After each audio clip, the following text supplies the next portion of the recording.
Summer is here. Do you know how much water your landscape needs? You might be surprised because less is more.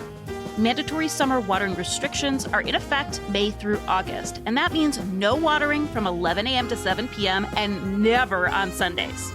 Slowly increase watering your grass from 3 to 4 days a week and only add more days if you need it. For drip irrigated plants and trees, 4 days a week is plenty.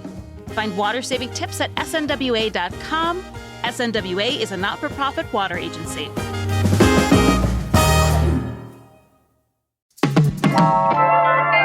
It's the time of year for graduation parties, group prom dates, and all around large groups of people visiting us in Las Vegas. But not all local restaurants, even our favorites, are a good fit for the really large party. So what are the best options for a big night out that's not a chain restaurant?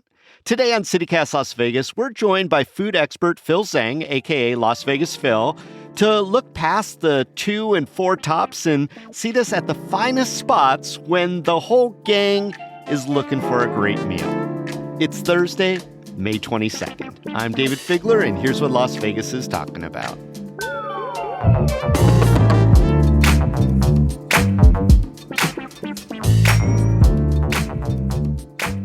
Phil, you are so good at curating dining experiences, and this one is a special challenge. So I'm going to create some different group dining scenarios, and I'm hoping you could tell us where you'd send us for each one for an unforgettable experience. You up for that, man? Absolutely. Group dining is my favorite thing to do. I love sharing tons of food with a ton of family and friends, and so this is right up my alley.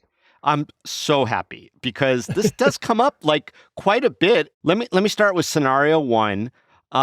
Your eldest niece is graduating from UNLV, and the whole family is going to be flying in to celebrate. They're looking for a nice celebratory dinner, but they're putting a limit. Like nobody wants to spend more than $100 a piece for, say, a pretty big group. Let's say there's 15 people to come in for that. So what do we want to do? So I think you can't go wrong with Korean barbecue and AYCE spots with tons of tables like Nalso Korean Barbecue on Spring Mountain, which continues to be a tremendous value. If you go there on a Saturday night, you're probably going to hear Happy Birthday sung maybe 15 times. Oh, boy. Everyone's in on it, and they know that's a great place to party. They have 3 menu prices. It starts at $28.95 for Korean barbecue, all you can eat with 50 different items. And all the way up to $45.95 if you want like premium cuts, which is well under $100. Okay. So it gives you a chance to spend more money on bottles of soju. Yeah, well, I mean, celebratory, you got to get that. So what are we looking at eating? Like, what are some good ordering options at one of these Korean barbecue spots? So some of my favorite cuts would be obviously the ribeye, the beef tongue, the pork belly, and then all the stations that you can kind of get up and serve yourself. The huge salad bars, tons of seafood options as well. If it's my family, it's all Asian, so they're really just going for the best value that they can. They're hammering, the American Wagyu, the ribeye, the more expensive cuts to get their bang for buck. Yeah, no, I mean, the bang for buck, I think most families like that. Phil, is there one out there that's nicer than the rest to feel like it's a real treat? Good question. So 8-ounce offers upper tier, more premium style cuts, and you're going to be teetering close to the edge of $100 per person with that before alcohol. To me, I think 8-ounce is the best a la carte Korean barbecue option there is. You just need to reserve in advance. Unlike Nalso, you could probably just roll in with 15 and they can set you up within minutes. 8-ounce would take a reservation, but I think that's a great option as well. Yeah, reservation. Actually, you mentioned 2 things I want to talk about. First off, you just mentioned reservations. You probably want to try it some places, but my guess is for those really big parties, some places nowadays are asking for deposits, so people should be wary that could be coming their way. Absolutely, especially if you're doing an open table. If it's over a party of 6, normally they ask for a deposit of $20 to $50 per person, something like that. And I think it's warranted. I think so many people flake out, especially in a tourist town like this. They flake out on reservations, and the staff and the kitchen is super psyched to serve these guys, and they just flake out like 15 minutes before their reservation, which is crazy. That's a really huge party that they would like, be ready for. And then if they didn't show. So good tip there. The other point I want to bring out is that you mentioned that you'll hear happy birthday 15 times. I will tell you, we recently went out to, I'm not going to name the restaurant, but they have live music there. And they kept asking if anyone had a birthday. And it was like a chain reaction. It just didn't stop. And instead of just naming everyone at once and singing happy birthday to all 15 people, it was 15 in a row of happy birthday. And by time number 7, Phil, I was ready to just throw my plate on the ground and run out of there. I just didn't want to hear that song anymore from beginning to end. Yeah, that's a bad move by the band. Yeah, from the stage. All right. So yeah, be careful about the happy birthday places too. But probably not as much as at like a TGI Fridays, if that's even still around. All right. Let's head on to scenario 2. Okay. You got some old college buds coming into town for that Beyonce concert at Allegiant. You're going to be a group of 8, but you got someone who's vegan, someone who's gluten intolerant, someone who has a nut allergy, and there's one person who's just like, I want to make sure I eat healthy. So is there a restaurant to accommodate everyone in this group, short of, going over to Whole Foods and hitting the salad bar? So this would be my least favorite scenario. Yeah, I know, but it's 2025, man. Everyone's in it. I know. I'd probably ask the healthy person to DoorDash something to their room and then meet us later. But unfortunately, it's probably True Food Kitchen at Caesar's Palace, which I would say is still too far from Allegiant and kind of lame as well, but that would probably be my call. This would definitely be the least memorable part of the evening. But True Food definitely checks off a lot of boxes here. Okay. If you got gluten intolerant, if nut allergy, healthy, lots of space to accommodate a party of 8, no problem. And they have cocktails. So I can drown my sorrows for eating seitan or whatever I'm eating with my friends. All right. So this is sort of a half-ass endorsement. Is it just because you don't like that kind of food, or are you just like, there's not much else? So there's several things here. I do like True Food. I think they have a great menu, but this isn't my pre-game place to go. And plus, I still think it's too far from Allegiant Stadium, but it does check off a lot of boxes. Crossroads would be another good option, but I think I'd get a lot of dirty looks from the rest of the crew if I took them there.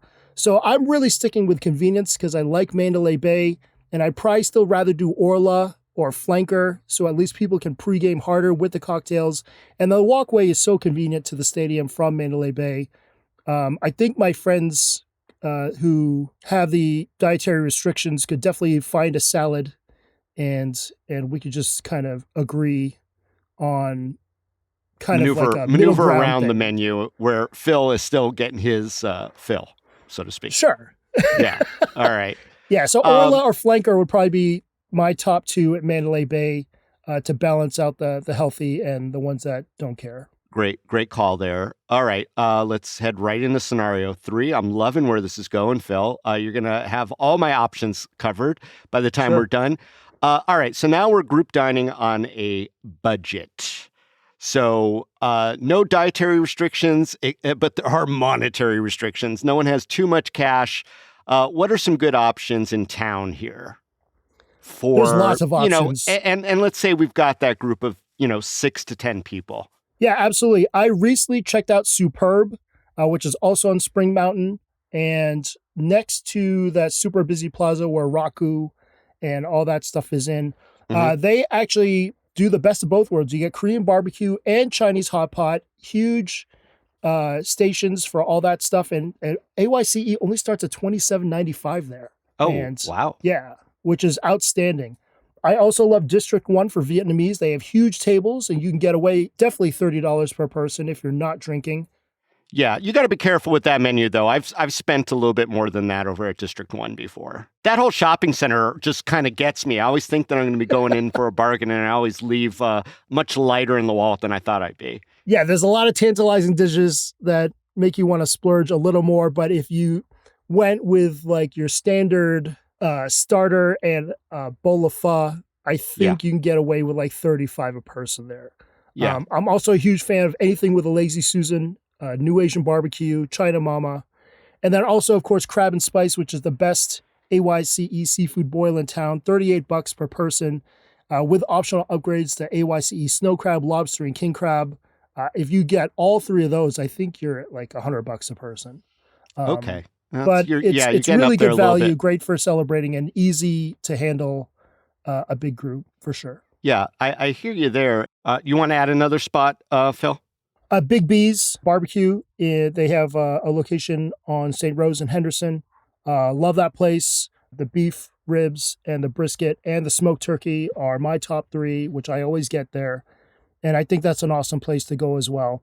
Huge portions, easy for big groups because they got those big picnic tables. And I'm definitely a fan there. Hopefully the one in Sahara opens soon. And so it'd be closer to the strip.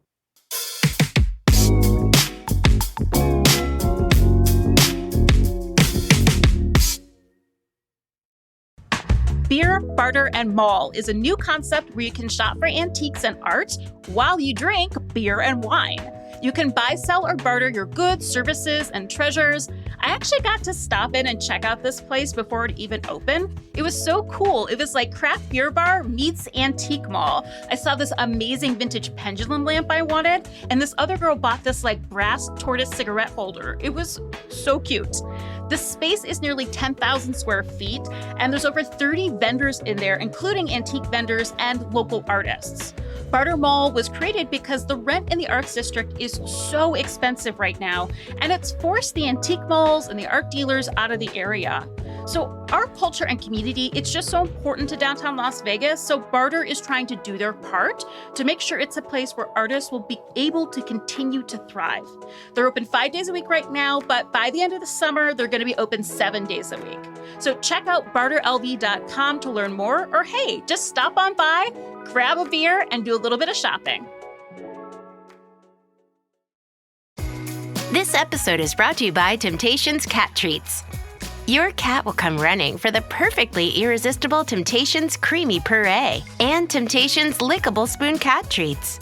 The best time to feed lickable cat treats to your cat is anytime. Feed by hand for a playful moment, in a bowl for a creamy treat, or as a topper to make mealtime fun. Visit temptationstreats.com to learn more. All right. The last scenario I want to give you, and this one's kind of fun because I think a lot of people can relate to this. Your family has a bunch of mixed political views or at least loud characters, and no matter how hard you try, Phil, you get embarrassed when it gets going. You know what I mean? But you love your family, and where would you go to maybe get a little privacy so that everyone could be their true selves, but you're still getting a really good meal? So I'm definitely thinking this is a private dining room situation, 100%. And let's say there's 10 family members, everyone from grandpa down to, the new baby is coming along. Absolutely. So there's a lot of great spots, offer great private dining room setups. Estiatorio Milos has an awesome private dining room.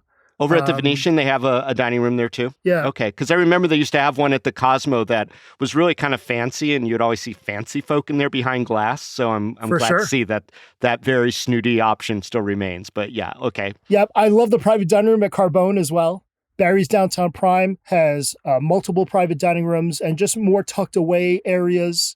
And so all of these are a little bit more higher priced. So that way they can all bitch about the price, which they can all agree on, and then maybe get out of the political situation there. Yeah. I mean, it's going to be within the family and everyone's going to roll their eyes at the appropriate time, but you don't have to worry about people like nearby. Is it extra? I mean, I get that, these places that you mentioned are all pricey to start with. Do you have to pay extra on top of that for a private dining room or a PDR, as Rob Katchelreese, our editor, calls it? Yes.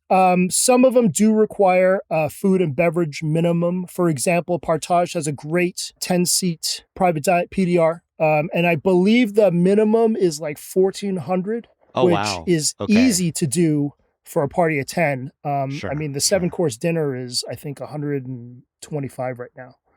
So I think that would be great. I also love on the strip, Carmine's. The Italian restaurant at Caesar's Palace has the biggest portions around, which can make it very reasonable. They have a great upstairs area that kind of overlooks the big dining room.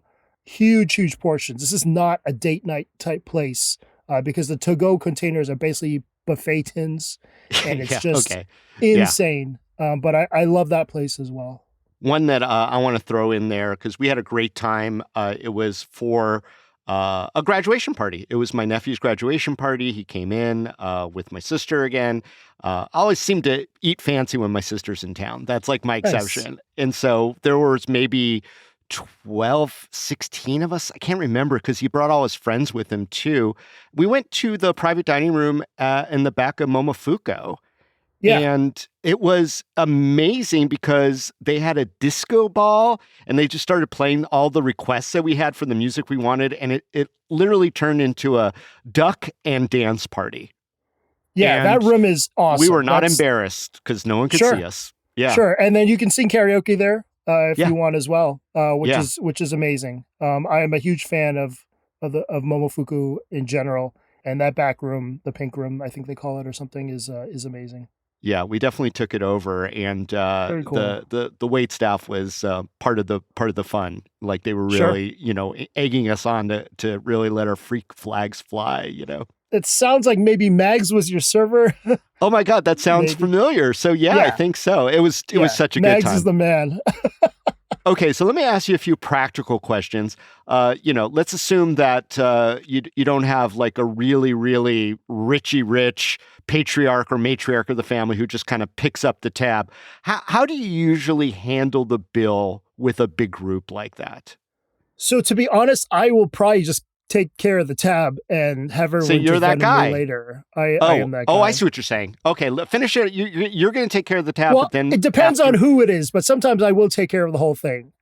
If it's just like, nieces and nephews and things like that, I'll probably take care of it. But yeah, most of the time these days I prefer someone just take care of the bill and we just Venmo everyone at the end. I think the servers would appreciate that as well.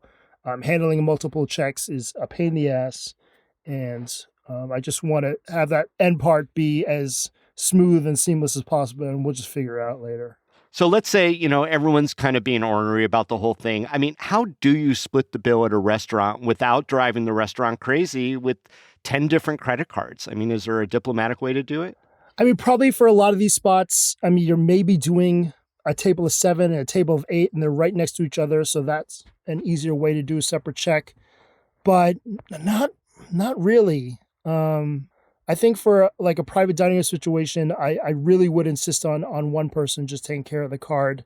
And maybe we could do it 3 ways. And I want to, we talked a lot about Asian restaurants and, Asian families are something you're very familiar with. Our executive producer is very familiar with. And I'm just wondering if the whole fighting over the bill in Asian cultures, is that changing? Because I've seen that too, where people just really don't want to let the other person take the bill. Yeah, that's a whole drama unto itself. And I think for the old school crowd, that still is going, now as it is. But so now you've got a server who's like completely freaked out because the main parties are fighting about who's going to take the bill because they want to do it. So Do you have any good stories of that being resolved or maybe even not resolved? Well, the move is certainly just to pretend you're going to the restroom and then talk to the server and give them the card before the check even comes to the table. Yeah. To be honest, that's the move. I haven't had recent issues with that, but yeah, I remember that growing up all the time. It was like a whole drawn out 20-minute thing where, you're acting, you're not acting, what is going on? And it's just a lot of mumbo jumbo. Poor baby Phil. You just wanted to get home to watch your TV show, and they're fighting over who's going to take the check. Wow. True. It did get heated at some points, but I'll credit that to the Chivas Regal and other drinks that they had more than anything else. Speaking of Asian restaurants, do you think Asian restaurants in general are better at group dining, have more group dining options than others? I always think it's naturally been a shared experience more than a personal one. Even if you go to Hot Pot, in the US or even in Vegas, most places just do the individual hot pots because that's the American way to do it, where, in Taiwan or wherever, everyone just shares one gigantic pot. So it's always been more of a shared experience like Italian culture and things like that instead of like the individual ones. So I think it just naturally just gravitates towards group dining. the way they do it. Yeah. I mean, they'll often ask, family style, and these are in, like Italian restaurants too, family style. And it's just kind of assumed, I think, that people are going to share, but it's just so much easier. And I guess, the thing about Asian food is that you see so many good dishes on the table, you kind of want to taste a little bit of everything. So absolutely, it does make sense. Totally. Yeah. Well, let me ask you one last practical question about tipping, because usually when you have a large group on the Strip or off the Strip, they've already assessed a tip on there, on the bill itself, if there's not some other surcharges. What is the protocol for tipping up and above the tip that's already baked into your bill, or not? That's a great question. I'm going to say more often than not, if they've already baked the gratuity in, that's usually what I stick with. Maybe I'll give Mags a couple hundred extra just because he's amazing. But I usually just stick with that. I rarely go more on gratuity if they've already built it in. Interesting. I imagine that might shift if they do something above and beyond, or something really super special, or something just out of the ordinary. It would be, and I'm always trying to maneuver, and this is why I asked you the question. Tipping is so complicated in our community. So with this, I guess it's kind of like, don't worry about it, but if you think that there's something extra, maybe there's a reason to do that. Absolutely. If they throw in a couple bottles of champagne, or, the appetizer was totally opulent, something like that, then that's definitely stuff to keep in mind. But yeah, tipping is definitely a whole other episode unto itself. I'm sure you've talked about this on numerous occasions, but it's, as the tipping capital of the world, no question, it's getting crazier and crazier, it seems, who gets a tip and things like that. And the stories come out too, right, Phil? Like, especially with celebrities, they're like, oh, that guy didn't tip. And then, the celebrity's like, it was baked into the bill. I could see an episode of some sitcom on that. Oh, yeah. As an influencer, my fellow influencers get this shit all the time, like saying we don't tip, which is insane. Certain of my friends are getting a little more heat about this than me. I don't know why they're doing it. Maybe just to drag their name through the mud. But speaking for top influencers in town, we're tipping pretty generously these days. All right. Well, folks, if you're going to go out with a big party, make sure that the servers are getting tips amount. So if it's not baked in, obviously, especially if you're going to go back to that place, they remember. Oh, yes. Yes. Today's server is tomorrow's GM, and they will remember. Right. This guy again. Or this guy again. Well, Phil, as always, I really appreciate you coming on and sharing your wisdom. And maybe we'll be part of a big group sometime soon. Out for dinner. I would love that. Yeah, me too.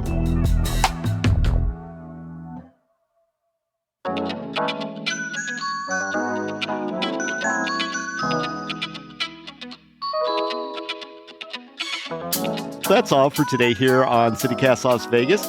If you enjoyed the show, why not tell a friend? You could also rate our show, leave us a review, and subscribe to our morning newsletter. We'll be back tomorrow morning with more news from around the city. Till then, stay lucky.